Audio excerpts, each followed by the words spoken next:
আসসালামু আলাইকুম। আশা করি সবাই ভালো আছেন। আমি আজকে আপনাদের কাছে নতুন একটি ভিডিও নিয়ে এসেছি। এই ভিডিওতে আমি 19তম শিক্ষক নিবন্ধন সার্কুলারের আপডেট সম্পর্কে আপনাদেরকে জানাবো। আমি যে গত ভিডিও করেছিলাম যেখানে বিশেষ গণবিজ্ঞপ্তির আপডেট নিয়ে কথা বলেছিলাম, সেই ভিডিওর কমেন্টে আপনারা অনেকেই জানতে চেয়েছেন যে 19তম সার্কুলারের বর্তমান আপডেট কি। তো 19তম শিক্ষক নিবন্ধন কবে নাগাদ আসতে পারে, সেটার এই মুহূর্তে কি আপডেট, এই বিষয়ে আপনাদের সাথে আজকে এই ভিডিওতে আলোচনা করব। আশা করি পুরো ভিডিওটা মনোযোগ দিয়ে শুনবেন। তো আপনারা অনেকেই জানেন যে 19তম শিক্ষক নিবন্ধন সার্কুলার এই বছরেই কিন্তু আসার একটা প্ল্যান ছিল, এটা আপনারা হয়তো শুনে থাকবেন। কিন্তু শেষ পর্যন্ত অবস্থা দৃষ্টে মনে হচ্ছে যে 19তম সার্কুলার এই মুহূর্তে আসবে না, কারণ এনটিআরসি এই মুহূর্তে বিশেষ গণবিজ্ঞপ্তির পরিকল্পনা করছে। তো বিশেষ গণবিজ্ঞপ্তি দেয়া হলে সেই প্রসেস কমপ্লিট হওয়ার আগ পর্যন্ত 19তম সার্কুলার আসার সম্ভাবনা আপাতত নেই। তো যদি 19তম শিক্ষক নিবন্ধন সার্কুলার এখন না হয়, যদি বিশেষ গণবিজ্ঞপ্তি হয়, সেক্ষেত্রে কবে নাগাদ 19তম সার্কুলার আসতে পারে? এখন এইটা হচ্ছে, আমরা ধারণা করছি যদি বিশেষ গণবিজ্ঞপ্তি দেয়া হয় তাহলে সেক্ষেত্রে বিশেষ গণবিজ্ঞপ্তিতে আবেদন, সুপারিশ প্রদান, এই প্রসেসগুলো কমপ্লিট হতে হতে এবছর শেষ হয়ে যাবে। অর্থাৎ এই বছরটা চলে যাবে বিশেষ গণবিজ্ঞপ্তির প্রসেস কমপ্লিট হতে, এবং হয়তো নতুন বছরের শুরুতে আমরা 19তম সার্কুলার পেতে যাচ্ছি। এখনো পর্যন্ত এটাই হচ্ছে টোটাল আপডেট। আমাদের এখনো পর্যন্ত ধারণা যে নতুন বছরের আগে আমরা 19তম সার্কুলার পাচ্ছি না, নতুন বছরের শুরুর দিকে পাওয়ার সম্ভাবনা বেশি। বাকিটা পরবর্তীতে যদি কোনো ডিসিশন চেঞ্জ হয় বা নতুন কোনো আপডেট আসে, সেটা আমি আপনাদেরকে অবশ্যই জানাবো নতুন কোনো ভিডিওতে। তো এই ছিল 19তম সার্কুলারের আপডেট। আশা করি আপনারা যারা এই বিষয়ে আমার ভিডিওতে, আগের ভিডিওতে কমেন্ট করেছিলেন, তারা আপনাদের প্রশ্নের উত্তর পেয়ে গেছেন। এবারে আমি অন্য আরেকটি বিষয়ে আপনাদের সাথে কথা বলবো এই ভিডিওতে, খুব ছোট করে। সেটা হচ্ছে, আমি দীর্ঘদিন ধরেই চাচ্ছিলাম যে 19তম শিক্ষক নিবন্ধনের যে প্রিলি পরীক্ষা আছে, সেই প্রিলির একটা কোর্স চালু করার জন্য। অনেকে আমাকে বলেওছিলেন বিভিন্ন ভিডিওর কমেন্টে।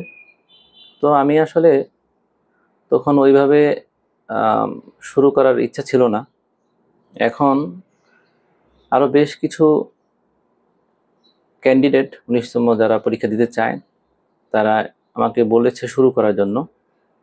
তো আমি আজকে আপনাদের এই ভিডিওতে বলছি, যদি আমি আপনাদের কাছ থেকে পর্যাপ্ত পরিমাণ আগ্রহ দেখতে পাই, সেক্ষেত্রে আমি হয়তো 19তম শিক্ষক নিবন্ধনের একটা প্রিলি কোর্স, সেটা স্কুল, কলেজ এবং মাদ্রাসা সবগুলোর জন্য কম্বাইন্ড। কারণ হচ্ছে সিলেবাস তো একই, সিলেবাসে খুব বেশি ডিফারেন্স নাই। যেই জায়গাগুলোতে ডিফারেন্স আসবে 19তম সার্কুলারে, আমরা তো মোটামুটি জানি এখন যে নতুন প্রশ্নের মান বন্টন কেমন হতে যাচ্ছে, ওইগুলো আমি আপনাদেরকে জানিয়ে দেব এবং সেই অনুযায়ী কোর্সটা রান করা হবে। তো যদি আপনারা আগ্রহী থাকেন, আমাকে এই ভিডিও কমেন্টে জানাবেন।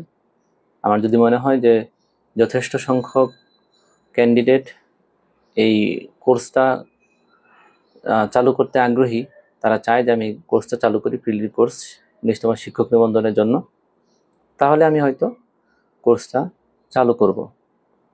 এবং যদি চালু করি, সেক্ষেত্রে আপনাদেরকে নতুন আরেকটি ভিডিওতে সেখানে ডিটেইলস জানিয়ে দেওয়া হবে। এবং আরেকটা বিষয়, আপনারা হচ্ছে আমাকে এই ভিডিওর কমেন্টে এটাও জানাবেন যে যদি প্রিলি কোর্স চালু করা হয়, সেক্ষেত্রে কোর্সের ফি কত রাখলে আপনাদের জন্য সেটা সুবিধাজনক হয়। তো এই ছিল বিষয়টা।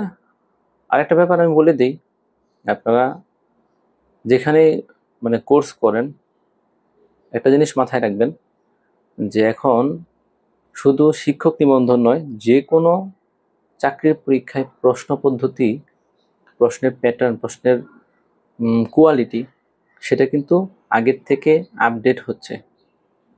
আপনারা বিগত বেশ কয়েকটা গভর্নমেন্ট জবের এক্সামে দেখে থাকবেন যে সেখানে আগে যতটুকু ডিপ থেকে কোশ্চেন করা হতো, এখন কিন্তু তার থেকে আরেকটু বেশি ডিপে গিয়ে কোশ্চেন করা হয়।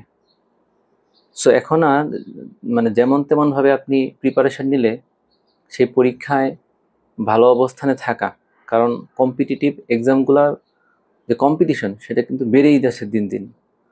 তো আপনি শুধু পাশ করলেই তো আর হবে না, আপনাকে একটা ভালো পজিশনে থাকতে হবে, তাহলেই গিয়ে আপনি হয়তো প্রতিষ্ঠান পাবেন। তো সেক্ষেত্রে আপনাকে ভালোভাবে প্রিপারেশন নিতে হবে। সেজন্য যেখান থেকে কোর্স করুন এই বিষয়টা মাথায় রাখবেন যে আপনি সেই কোর্স থেকে আসলে কি পেতে যাচ্ছেন, বা আপনার যিনি কোর্স করাবেন হচ্ছে যে তার কতটুকু কোয়ালিটি আছে বলে আপনি মনে করেন, সেই দিক বিবেচনায় আপনি কোর্স করবেন। যেটা আমার কাছ থেকে হোক বা যে কোনো অন্য কোনো ইনস্ট্রাক্টর হোক, তাতে সমস্যা নেই। যদি আপনারা যাকে বেটার মনে করবেন তার কাছ থেকেই করবেন। তবে আপনারা এই বিষয়ে আমাকে মতামত জানাবেন খুব শীঘ্রই, যে আপনারা কি চান কিনা আমি এই বিষয়ে কোনো প্রিলি কোর্স শুরু করি। যদি আমি আপনাদের পর্যাপ্ত পরিমাণ আগ্রহ দেখতে পাই তাহলে অবশ্যই ইনশাল্লাহ কোর্স শুরু করব। তো এই ছিল আজকের ভিডিওতে। ভালো থাকবেন সবাই।